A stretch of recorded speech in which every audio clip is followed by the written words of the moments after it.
estamos entonces y solamente para repasar ya lo que estuvimos viendo en nuestro segundo estudio, es que vimos el siguiente punto, el siguiente tema, que era el creyente debe vivir el verdadero evangelio.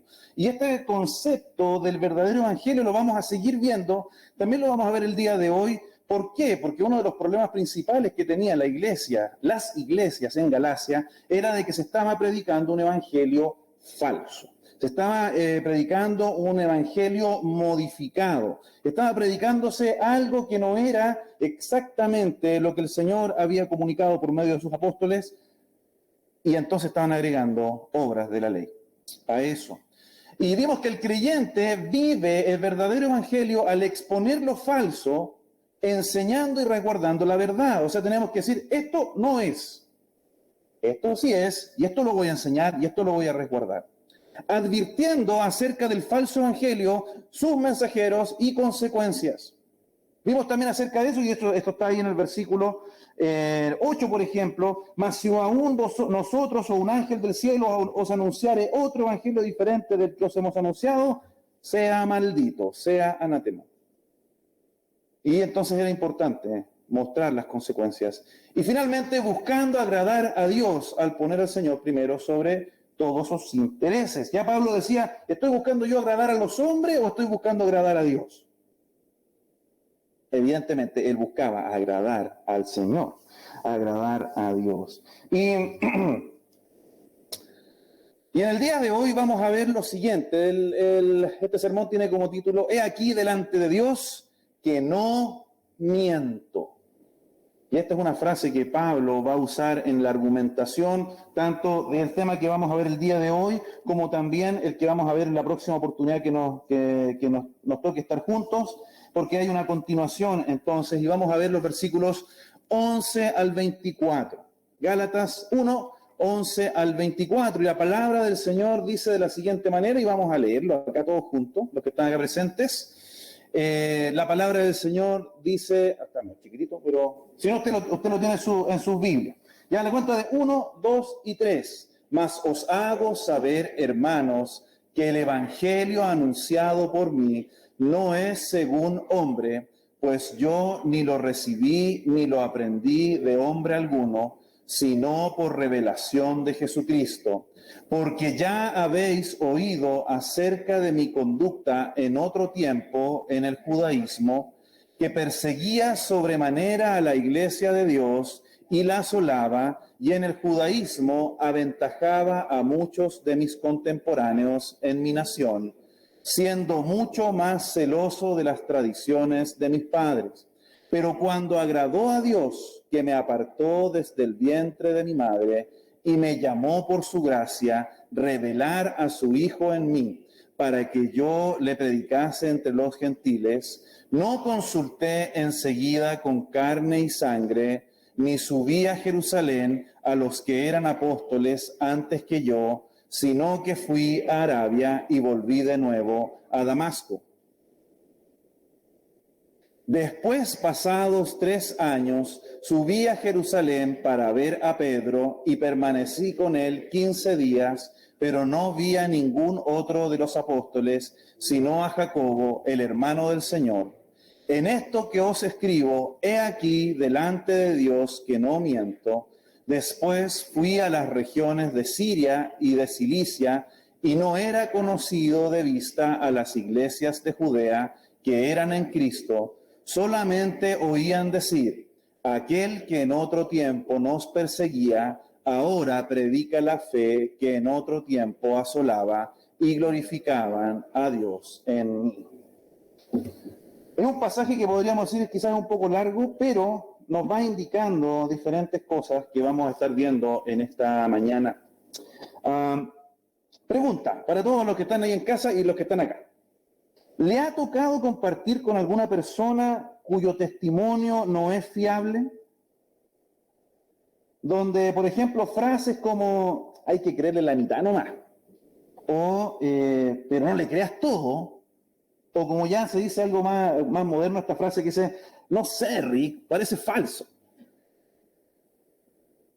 Personas que uno dice, sí, pero tiene su detalle, sí, es que a veces le agrega un poquito más, o sí, lo que pasa es que dice una cosa pero hace otra. Testimonios que no son consistentes. Y contar con un testimonio así es algo que toma tiempo forjar y que puede ser destruido muy fácil y rápidamente. En los comienzos de la iglesia, esta situación afectó al apóstol Pablo, ya que él requirió de varias instancias para poder defender y validar su ministerio por medio de su testimonio. Estaba pasando aquí en las iglesias de Galacia, donde él tuvo que decir, hermano, a ver, y lo vamos a ir viendo, el evangelio que yo predico viene de Cristo. No me lo enseñó alguien. No hubo alguien que me haya dicho. Lo vimos en el primer estudio donde decía Pablo, apóstol, no de hombres ni por hombres, sino por Jesucristo y por Dios el Padre que lo resucitó de los muertos. Dejando en claro que él tenía un llamado que venía de parte del Señor. Ahora, cuando pensamos en nosotros como cristianos, es necesario examinar nuestras vidas y ver si realmente nuestro testimonio está reflejando correctamente lo que debería. No solamente lo que yo creo que estoy reflejando, sino que realmente yo estoy reflejando a Cristo con mi vida, al Evangelio de Jesucristo con mi vida. Por este motivo, en esta exposición tomaremos en consideración la siguiente verdad práctica.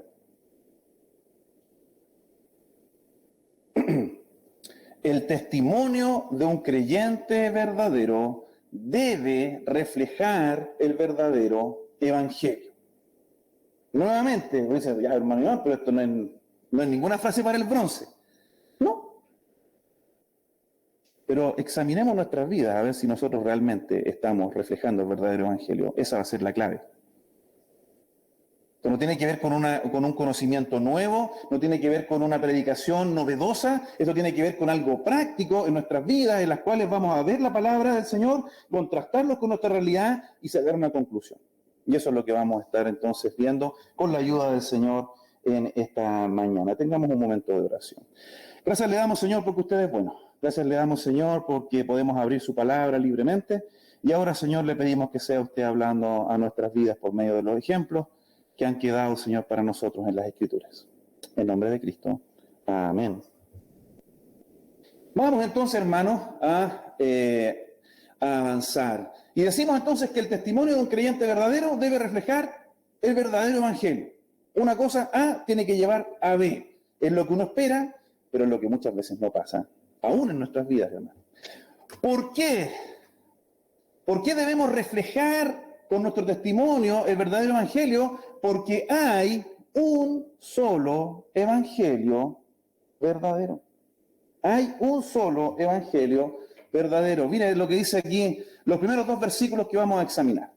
Mas os hago saber, hermanos. Este es un llamado a la atención. Pablo continúa con lo que venía tratando en los versículos anteriores acerca del evangelio diferente que se estaba predicando en Galacia y comienza su aclaración y argumento acerca de lo que les había enseñado. Atención, hermanos, lo que voy a decir ahora es importante. Eso es lo que está diciendo Pablo, ¿ya? Mas os hago saber. ¿Qué cosa? Que el evangelio anunciado por mí no es según hombre. En contraste con el otro evangelio traído por los demás, el mensaje de Pablo era una revelación de Dios. El mensaje de Pablo no fue el intento de un hombre para alcanzar y comprender a Dios, sino que fue el esfuerzo de Dios para inclinarse y comunicarse con el hombre. Esto viene de arriba hacia abajo, no es de abajo hacia arriba. No es lo que yo creo que necesito, no es la escalera más larga que voy a poner para poder llegar al Señor, sino que es que Dios se acercó a nosotros, que estábamos muertos en nuestros delitos y pecados. No hay teólogo, pastor, maestro u otro que pueda proveer de un evangelio verdadero que no venga de las Escrituras, y menos que se reciban nuevas revelaciones o visiones. Un maestro, un pastor, un hermano que enseña la palabra, o un creyente que enseña la palabra, debe enseñar lo que dicen las Escrituras. No lo que soñó, lo que pensó, lo que logró reflexionar y meditar después de mirar una cascada. Quizás esto suena un poquito exagerado, ¿no? Pero hay lamentablemente congregaciones que se alimentan de ese tipo de sermones, no de la palabra del Señor. ¿Qué más decir del dinero?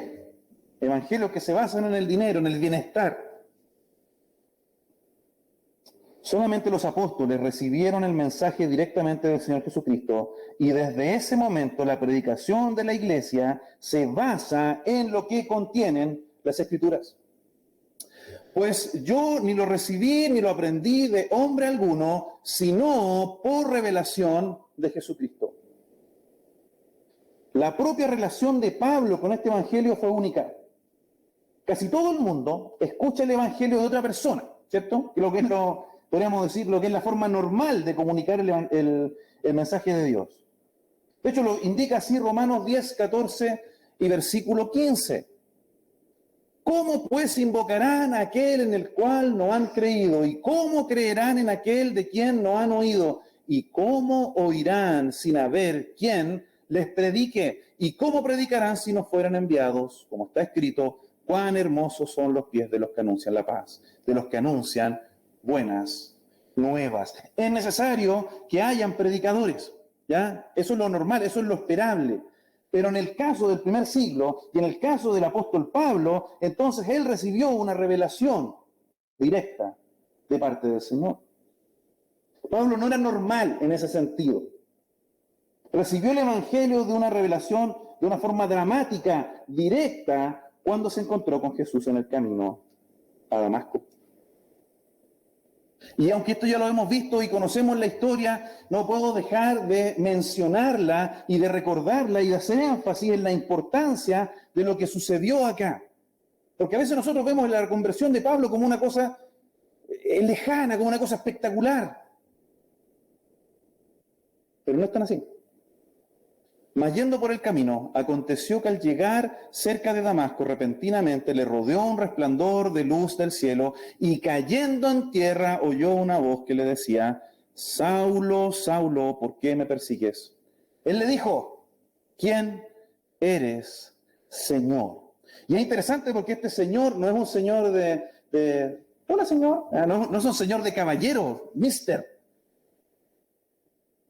Él dijo, ¿quién es ese Señor? Dios. Él entendió inmediatamente que esa luz, que esa voz no podía provenir de otra fuente que no fuese Dios mismo. Y esa es la pregunta. Y aquí es donde sucede el cambio, donde explota la cabeza de Pablo y esta voz le dice, yo soy Jesús. Todo lo que él creía, todo lo que él pensaba hasta ese momento, todas sus energías que estaban enfocadas en una misión, destruir esta mentira que era el camino de Jesús, se da vuelta y se da cuenta de que él estaba pegándose cabezazos contra la pared porque estaba persiguiendo a Jesús. Él temblando y temeroso dijo, Señor, Dios, ¿qué quieres que yo haga? Y el Señor le dijo, levántate y entra en la ciudad y se te dirá lo que debes hacer.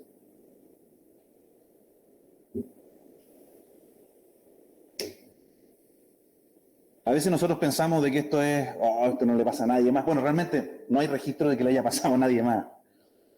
Pero ese mismo Jesús que le dijo a Pablo, Saulo, Saulo, ¿por qué me persigues? Es el mismo que nos llamó a nosotros.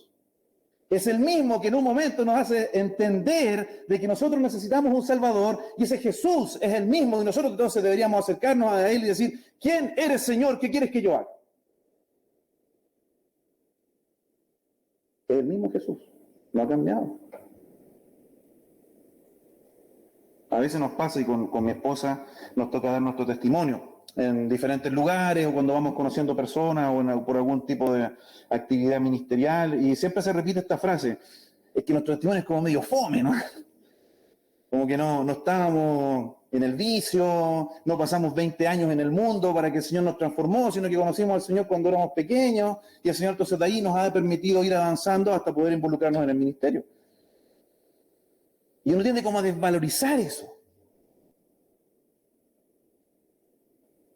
Pero el acto de pasar de muerte a vida es tan espectacular en nuestras vidas simples como lo fue en el apóstol Pablo. Porque es el mismo Dios actuando. No somos nosotros, es el Señor. Hermano, ¿te tocó conocer al Señor más joven? Dale gloria al Señor. ¿Te tocó conocerlo más viejo? Dale gloria al Señor. Quizás te pasaste por algunas cosas difíciles. El Señor tiene el control de todo y es lo que nos toca vivir. Y debemos ser agradecidos y alabarle por eso. Pero no es uno más valioso que el otro. Todos somos valiosos. El mismo Señor que murió. En estos primeros versículos de la epístola ha sido fundamental dejar en definitiva o definitivamente claro que tanto el llamado, ministerio y predicación de Pablo provenían directamente de Jesucristo. Era prioritario autenticar la fuente del mensaje y al mensajero. Este mensaje no es otro que el mensaje resumido que el mismo Pablo le comenta y le comunica a los corintios, ahí en 1 Corintios capítulo 15, versículos 1 al 4. Además os declaro, hermanos, el evangelio que os he predicado, el cual también recibisteis, en el cual también perseveráis, por el cual asimismo, si retenéis la palabra que os he predicado, sois salvos, si no creísteis en vano, porque primeramente os he enseñado lo que asimismo recibió del Señor, que Cristo murió por nuestros pecados conforme a las Escrituras y que fue sepultado y que resucitó al tercer día conforme a las Escrituras. Jesús mismo le comunicó a Pablo este mensaje. Y el argumento del apóstol es ese. A mí no me lo enseñó otro hombre, no me lo enseñó alguien que conoció a Jesús, a mí me lo enseñó Jesús.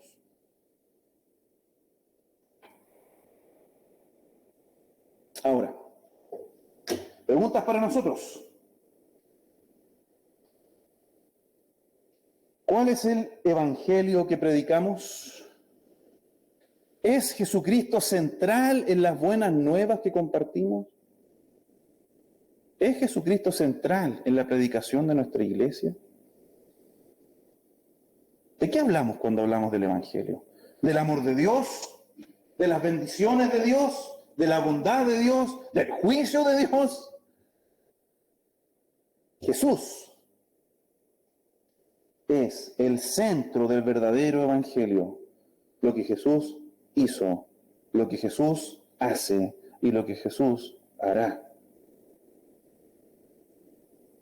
Su persona y su obra es central. Hermanos, el testimonio de un creyente verdadero debe reflejar el verdadero evangelio primeramente porque hay un solo evangelio verdadero, el cual ha sido revelado por Jesucristo, donde Cristo es central y debe ser compartido por los creyentes. Debe ser compartido, hermano. No es una opción. Debemos compartir el verdadero evangelio. Si somos verdaderos creyentes, nuestro testimonio lo va a reflejar, pero también nuestras palabras lo van a comunicar.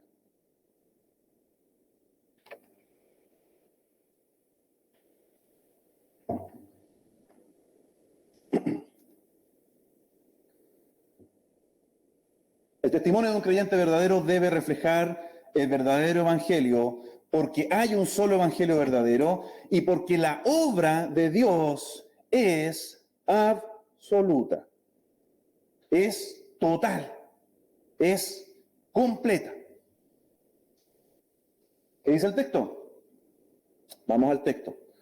Versículos 13 y 14. Porque ya habéis oído acerca de mi conducta en otro tiempo en el judaísmo. ¿Qué hacía? Que perseguía sobremanera a la iglesia de Dios y la asolaba. Y en el judaísmo aventajaba a muchos de mis contemporáneos en mi nación, siendo mucho más celoso de las tradiciones de mis padres. Dios cambió al religioso más comprometido de su época para que fuese en una dirección absolutamente contraria a la que llevaba, para la que se había preparado y para la que estaba poniendo todo su esfuerzo. El apóstol Pablo tuvo un connotado testimonio en el judaísmo, fue reconocido por sus contemporáneos, pero todo ese valor Dios lo cambió de tal manera que cualquier cosa beneficiosa quedó eclipsada por la obra de Cristo. en su vida. El mismo apóstol Pablo lo narra ahí en Filipenses capítulo 3, versículos 4 y 7. Aunque yo aunque yo tengo también de qué confiar en la carne, si alguno piensa que tiene de qué confiar en la carne, yo más, circuncidado al 8º día, del linaje de Israel, de la tribu de Benjamín, hebreo de hebreos, en cuanto a la ley, fariseo, en cuanto al celo, perseguidor de la iglesia, en cuanto a la justicia, que es en la ley, irreprensible. Pero cuántas cosas eran para mi ganancia, las he estimado como pérdida por amor de Cristo. Esto era espectacular. Yo era el top, el modelo a seguir de judío. Y todo eso maravilloso el Señor lo cambió a que no valga nada. Lo vimos algunas semanas atrás. Eso es basura, peor que basura. ¿Ya? Desechos. ¿Por qué? Porque el amor de Cristo es tan maravilloso y es tan iluminante que todo lo demás desaparece. No vale.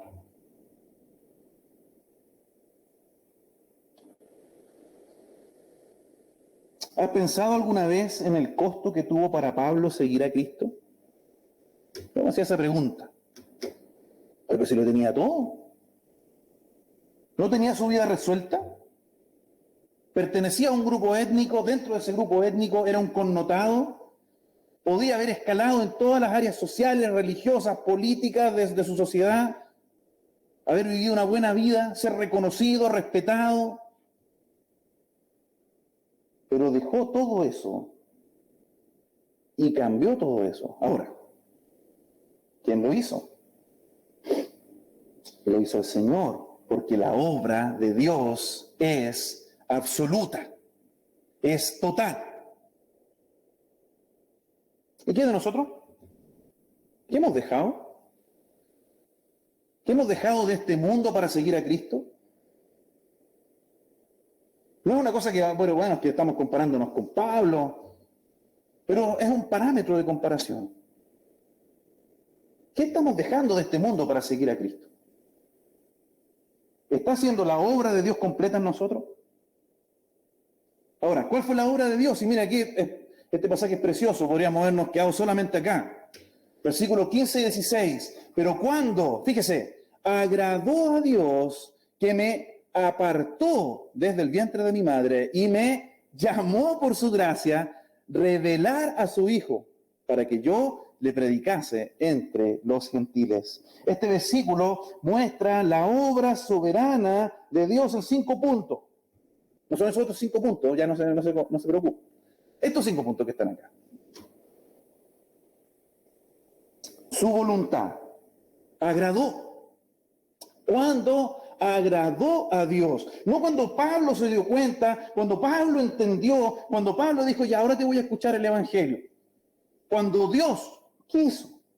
Pablo no vino a Jesús porque algún hombre decidiera que debería. No era por el deseo de ningún hombre, sino cuando Dios quiso, cuando Dios le agradó. El plan soberano de Dios siempre se cumple en su tiempo, nunca antes, nunca después, siempre cuando a Él le agrada. ¿Vivimos en esa sintonía, entendiendo la voluntad de Dios en ese sentido? Y esto no es fatalismo, hermano, ya no es una cosa de que, yo no voy a hacer nada que me lleve la corriente. No. Las circunstancias de nuestra vida están controladas por un Dios soberano. No solamente la voluntad, sino que también la elección de Dios, que me apartó desde el vientre de mi madre. Sabemos que este llamado no fue por nada que Pablo hiciera, porque él mismo dijo que fue apartado del vientre de su madre. Por lo tanto, Dios llamó a Pablo antes de que Pablo haya hecho nada para merecerlo. Hermano, esto es importante de recordar. No es que el Señor vio en su presencia al futuro y dijo, no, Pablo es un súper buen cristiano, entonces lo voy a escoger para mí. Dios lo eligió y lo usó. En su pura y santa voluntad. Él elige, como quiere, cuando quiere y a quien quiere. No es por nosotros, hermano. No es bidireccional. Dios elige. Él está en control. Es importante recordar, no somos nosotros los que escogemos a Dios, sino que es Él que nos ve de antemano y nos atrae a su presencia. Él abre nuestro corazón. Él pone la fe en nuestra vida. ¿Somos responsables nosotros? También. Somos responsables de obedecer ese llamado. Vimos entonces la voluntad, la elección, el llamado. Dice, me llamó por su gracia. Dios no cogió a Pablo porque había algo en Pablo que le gustaba. Dios llamó a Pablo por su gracia, el favor inmerecido de Dios. La gracia de Dios es fundamental para la salvación y la vida piadosa. Sin la gracia solamente nos quedarían las obras para tener una relación con Dios y sabemos que eso no es suficiente.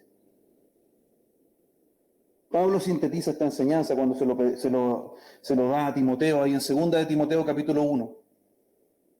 Versículos 8 al 9. Por tanto, no te avergüences de dar testimonio de nuestro Señor, ni de mí, preso suyo, sino participa de las aflicciones por, ¿qué cosa? El Evangelio, según el poder de Dios, quien nos salvó y llamó con llamamiento santo, no conforme a nuestras obras, sino según el propósito suyo y la gracia que nos fue dada en Cristo Jesús antes de los tiempos de los siglos.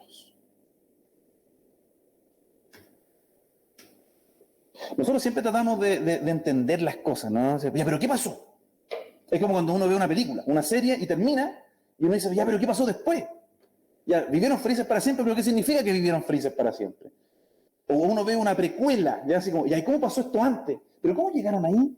Yo no quiero saber. Y de repente nos encontramos con esto que Dios eligió antes de los tiempos de los siglos. Y se nos escapa, porque no podemos entender que Dios elige antes y pasan las cosas. Y nosotros solamente aparecemos en un punto de la historia. Pero Dios llama, Dios elige, su voluntad se cumple.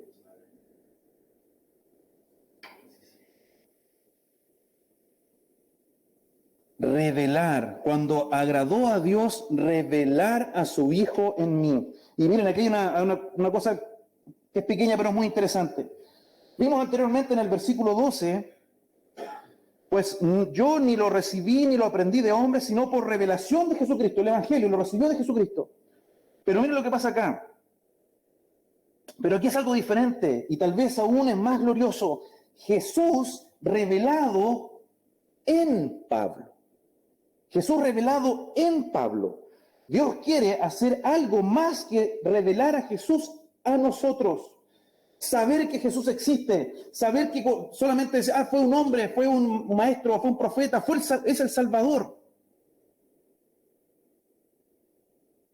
Más que tan solo darle a conocer, que el hombre reconozca la persona de Jesús, es más, Él quiere revelar a Jesús en nosotros, en nuestra vida, porque es una relación personal. Lo que empieza siendo una revelación de Cristo a Pablo, se convierte en una revelación de Cristo en Pablo, como el Espíritu produce sus frutos en el suelo preparado. Dice un comentarista llamado Cole. Que Cristo sea revelado en nosotros es muy relevante, ya que no es una mera información o conocimiento, sino que corresponde a una relación personal con el Señor. Entonces esta revelación es profunda, es personal. Finalmente tenemos la encomendación. Revela a Jesús en él, ¿para qué? Para que yo le predicase entre los gentiles. Un comentarista escribió lo siguiente: ¿tiene Dios un sentido del humor? Él selecciona a un hombre antes de nacer para hacer el trabajo de predicar el evangelio a los gentiles, y el hombre crece odiando a los gentiles y creyendo que la única razón por la que Dios hizo a los gentiles era porque alimentaría el fuego del infierno con ellos. Porque eso es lo que creían los judíos, los perros, los gentiles, nosotros, inmundos. Ellos el pueblo elegido de Dios, el pueblo apartado, los que recibieron la ley. Los gentiles, afuera. ¿Cómo le vamos a predicar el evangelio a los gentiles? Bueno, el Señor tenía su plan y escoge entonces a este hombre ortodoxo y lo lleva a predicar el evangelio. Sin duda hubo una gran contradicción en la mente de Pablo hasta que el Señor le dio a entender su plan y mensaje. Como hemos visto en otras oportunidades, la obra de Dios no se limita solamente a salvar al perdido, sino que también le adopta, le capacita y equipa para servirle. Esto no es que el Señor nos salvó, nos pasó de acá a acá y se olvida de nosotros. En el proceso nos hace sus hijos, nos hace sus siervos, nos da dones y nosotros entonces podemos servir por amor a Él. Antes que Pablo fuera un cristiano, hizo hincapié en lo que había hecho. Y aquí tenemos un resumen solamente. Perseguía, asolaba, aventajaba a sus contemporáneos y era más celoso que los demás. O sea, él llevaba todo al extremo. Porque su deseo era servir a Dios. Recordemos que ese era su propósito. Servir a Dios a través de estas acciones. Una vez que Pablo siguió a Jesucristo, hizo hincapié en lo que Dios había hecho. Lo apartó, llamó, reveló y encomendó a una tarea en particular. Todo bajo su voluntad. Ahora, volviendo a esta idea de esta argumentación que Pablo está haciendo para los Gálatas, está diciéndole, hermanos, este evangelio que yo tengo, yo lo recibí del Señor y estos han sido los pasos y miren, ¿sabe? Esto fue lo que sucedió. Porque en el siguiente versículo, la siguiente parte del versículo 16, nos encontramos, no consulté enseguida con carne y sangre, o sea, con personas, ni subí a Jerusalén a los que eran apóstoles antes que yo, sino que fui a Arabia y volví de nuevo a Damasco. Desde el inicio de su vida como cristiano, Pablo experimentó la dependencia de la obra de Dios en su vida, de que fue Dios mismo que le instruyó en este tiempo. Después de su conversión, Pablo no se acercó inmediatamente a los líderes de la iglesia. Ahora, no porque no lo necesitara o porque no fuera bueno, sino que Dios mismo le reveló el evangelio. Contaba con la enseñanza desde la primera fuente. Recordemos, no había escritura, solamente estaba el Antiguo Testamento. El Evangelio de Cristo aún no había sido escrito. Ahora, también se debe considerar que Pablo contaba con un profundo conocimiento del Antiguo Testamento, de las Escrituras del momento. Sin duda, el Espíritu Santo, que ahora moraba en su vida, iluminó su entendimiento para entender el significado trascendental del Antiguo Testamento en relación a la persona de Cristo. Y ahí fue como el rompecabezas se armó. Y todo lo que él había estudiado por años de las Escrituras, de los profetas, de la ley, cada uno de los libros que probablemente sabía de memoria,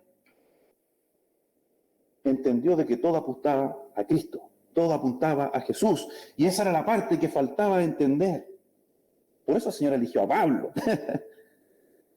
Y no a cualquier neófito, aunque hubiese tenido quizás mucha energía para poder ser un buen predicador. Por eso es importante, hermanos, conocer la palabra. Hay que estudiarla. Queremos compartir el Evangelio, estudiamos la palabra.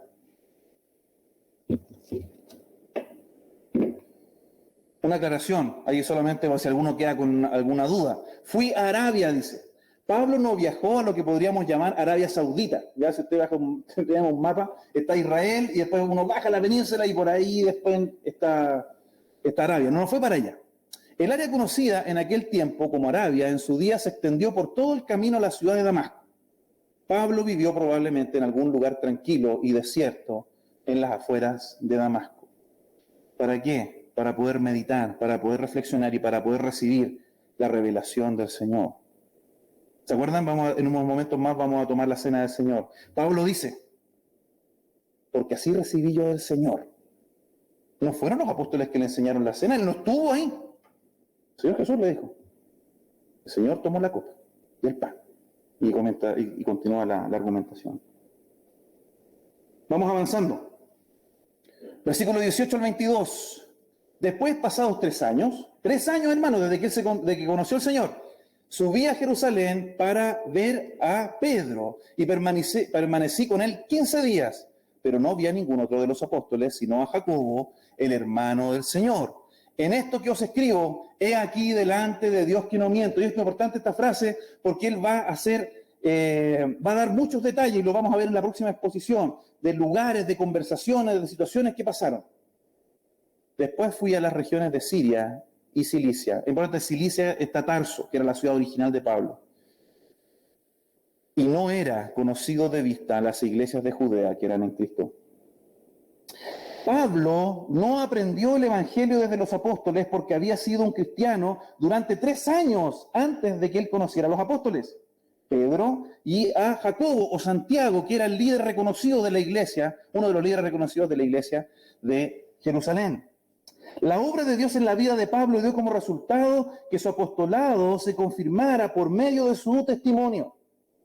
Después de ser instruido por Dios, se reunió con los líderes más importantes de la iglesia de Jerusalén. Y aquí era necesario tener el compañerismo con los otros creyentes y el apoyo de los líderes reconocidos. Pablo no pretendía correr solo. Sabía lo importante que era ser parte del cuerpo y actuó consecuentemente con ello. Aquí no dijo, yo voy a comenzar una nueva iglesia, un nuevo ministerio solo. No, se unió a la iglesia. Después, si vamos viendo la biografía de Pablo, después él va a Damasco y se hace parte de la iglesia en Damasco, en Antioquía, en Siria, y de ahí entonces es enviado al ministerio misionero, bajo su iglesia local. Uno diría, pero el Señor se le apareció, hermano, él debería ser el papa de nosotros. No, él era un siervo, un apóstol, un enviado. El apóstol Pablo es un claro ejemplo de cómo Dios actúa con sus hijos, Lo hace de manera absoluta y profunda. Él está siempre en control y todo resulta según su plan soberano. La obra de Dios en sus hijos provoca cambios en nuestro carácter y en nuestras acciones, llevándonos a hacer cosas para Él que no teníamos pensadas hacer. Salir, ir al lugar, cambiar, ser enviado y así sucesivamente. Esa es la obra que el Señor hace, porque Él hace una obra absoluta. Para nosotros ahora, ¿qué queda? ¿Estamos considerando la obra de Dios en nuestras vidas? ¿Podemos identificar lo que Dios ha hecho en nosotros, lo que el Evangelio ha obrado en mi vida? Si hacemos una pequeña retrospectiva, una revisión, ¿estamos considerando la soberanía de Dios en lo que sucede con nuestras vidas?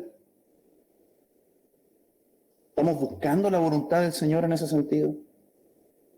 ¿Estamos actuando o haciendo las cosas que Dios quiere que hagamos o lo que el hombre espera de nosotros? ¿Qué es más importante? ¿La obra absoluta de Dios en nuestras vidas o lo que tal vez nosotros queremos o lo que nuestra familia quiere o lo que la sociedad busca? El testimonio de un creyente verdadero debe reflejar el verdadero evangelio porque la obra de Dios es absoluta en su vida. Su obra soberana se ve manifiesta en la vida de los creyentes. Hermanos, finalmente,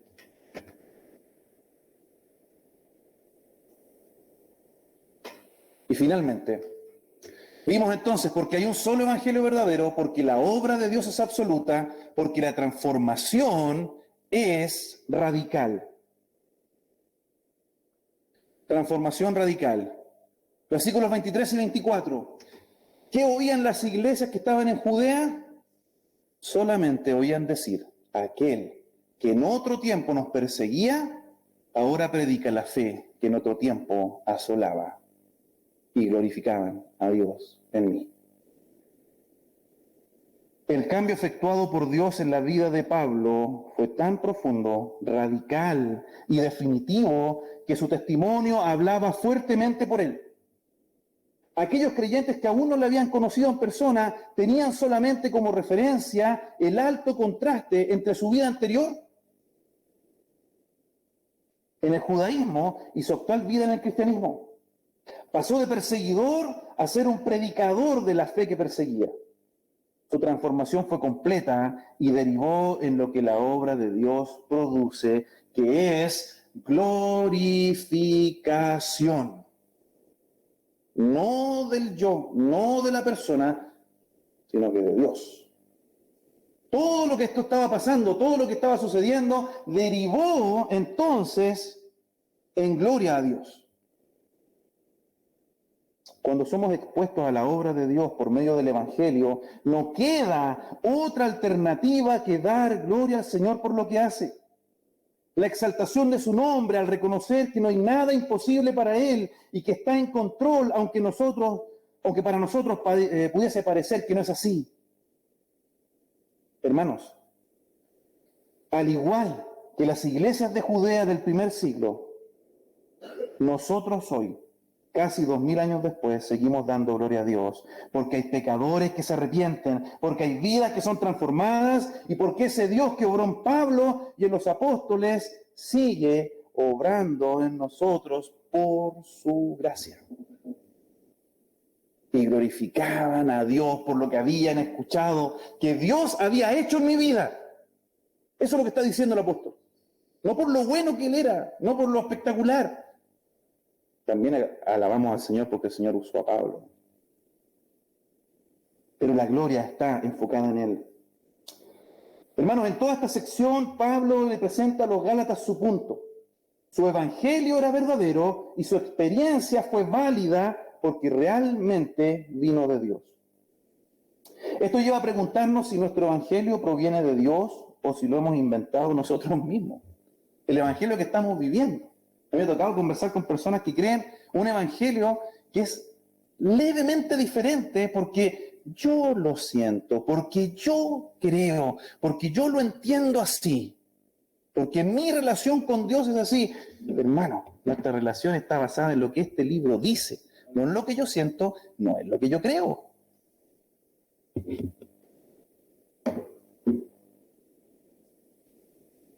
Esta pregunta es importante porque solo lo que proviene de Dios puede realmente salvarnos y marcar una diferencia duradera en nuestras vidas. ¿Estamos viviendo un testimonio de transformación radical por medio del Evangelio? ¿Podemos decir que aquellos que conocen nuestro testimonio pueden dar gloria a Dios por su obra en nosotros? ¿Estamos compartiendo las buenas nuevas de salvación a otros?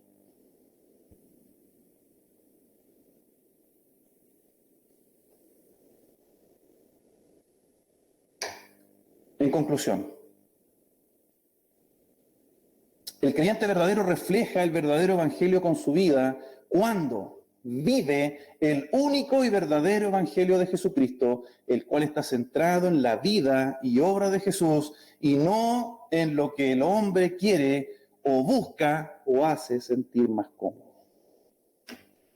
Hay un solo evangelio verdadero y nosotros debemos vivir entonces en ese evangelio. Reflejarlo con nuestro testimonio. El creyente verdadero refleja el verdadero evangelio con su vida cuando reconoce la absoluta obra de Dios en su vida, manifestada en la soberanía, elección, llamado, revelación y encomendación del Señor para con uno, y actuando en consecuencia a la maravillosa obra de gracia en nosotros. El creyente verdadero refleja el verdadero evangelio con su vida cuando refleja la radical transformación que Dios ha hecho, siendo testimonio personal, nuevamente un reflejo de lo que el Señor ha obrado en nuestras vidas.